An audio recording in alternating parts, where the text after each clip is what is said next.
there's an advertisement out right now in the UK, and it's by Adot.com. They launched #ShadowLight campaign with a stirring video.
Now, this is all because UK has 93,000 homeless at Christmas time this year. Just so sad.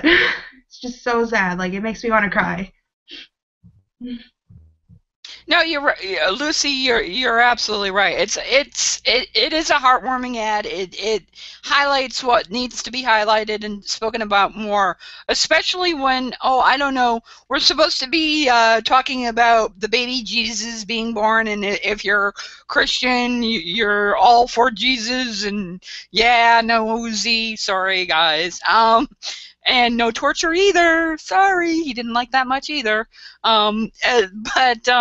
Yeah, you're supposed to be for Jesus and the poor and helping people. And this is what this reason for this season what I was taught as a Catholic anyway, what the reason for this season was. And we miss that in the commercialism. What about I don't know, baking a cake for somebody. Now, you don't want me baking a cake because, you know, bad. That would just be bad. But baking something, doing something nice, I don't know, making something. Now, again, you don't want me making anything. Again, bad. But e-cart, something where I don't know, the thought that counts. It doesn't have to be materialistic. And that's the problem that I get into with the holidays. I actually really enjoy the lights. I enjoy the festive stuff. I always have, but I've always had a problem with, and it's not because I'm broke, it's because it's not what it's supposed to be about, and that's what I was taught it was not supposed to be about. But when we live in this culture where it is, and we have so many homeless people, we miss that. And in this country too, the homeless children population is huge in this country, and a lot of it is because parents are throwing out kids who are coming out as gay and lesbian and transgendered, and they don't know how to handle it because they're supposedly Christian. They're supposedly Christian. Well, you know, you handle it like Christ would. You deal with it. But that's what's missing. So, Haven, I've taken the floor a little bit. Go ahead. Well, I mean, I've seen this project, and it's illuminating, to say the least. But it's something I'm kind of just tired of people noticing homeless people during Christmas when it's cold as fuck. Like, you know, it also gets hot in the summer and there's homeless people there. And it also, I mean, we tend to be rather selfish when we are people that have things. I know that I'm somebody that has things. I could complain, but I won't, kind of situation. And I think every homeless person that I've come across has been nothing but unbelievably giving. And it seems like even the less that you have, the more you're willing to share it with other people. And we do them such a disservice as human beings. Like, it's not, to me, it's not a Christian thing. It's not I mean, it can be. Jesus would have probably done something about this, all this other shit. We could speculate. But in all honesty, it's about being humans. And I don't understand how we can walk down the street and totally judge somebody who's homeless. You know, we don't want to give them money. We don't want to go out of our way to walk that extra 20 feet to, you know, a grocery store or anything to get them some bread and, you know, maybe some peanut butter or jelly so they can eat or anything like that. Like, we walk over them, and yet we want to complain about our terrible, shitty lives while we're on our laptops and our PlayStations and shit. And I love this project because it brings attention to it, but the homeless are here 24/7. It's not just Christmas. And I think we as people are failing each other, and especially, the young LGBT youth that you brought up, Tom, that's a very serious thing. A lot of kids that are homeless are LGBT youth who got kicked out by their families and have no legal recourse to protecting themselves. And a lot of them are subjugated to rape, prostitution, a lot of fucked up things. And we're screwing each other over.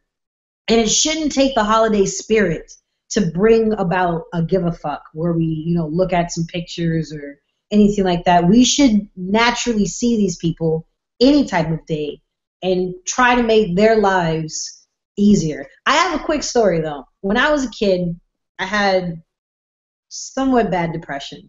And one day I was just walking around, and there's a homeless guy that I used to always hang out with and chill with. And one day he saw me sad sitting at a park bench. And he knew that I loved McDonald's.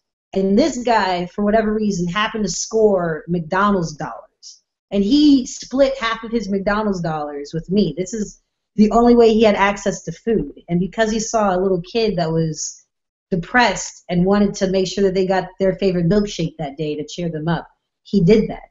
And ever since that day, I've had nothing but respect for people who are homeless and people who are in that struggle. Because I've experienced personally the fact that they were willing to give even though they don't have anything. And I would always try to do my best. And I just wish that other people would experience that or at least see it so that it's not just something that they see online. And it's like, oh, shit, there's people that are homeless. And then they go back along their way, but actually do something to make somebody's day better when they're in that situation. Yeah, no, and thank you for sharing that, Heaven, because that's the thing. It's a 24/7 problem. As LGBT and LGBT friendly, we need to be more proactive as a community about it. And I get really angry on my show on Some Say with Tom and Nikki about how we talk about the middle class. Well, you know what? The middle class are doing not great, but okay. The homeless and the poor are getting fucked up the ass. And we need to be talking about them more than just the middle class, because the homeless and poor should be able to get to the middle class.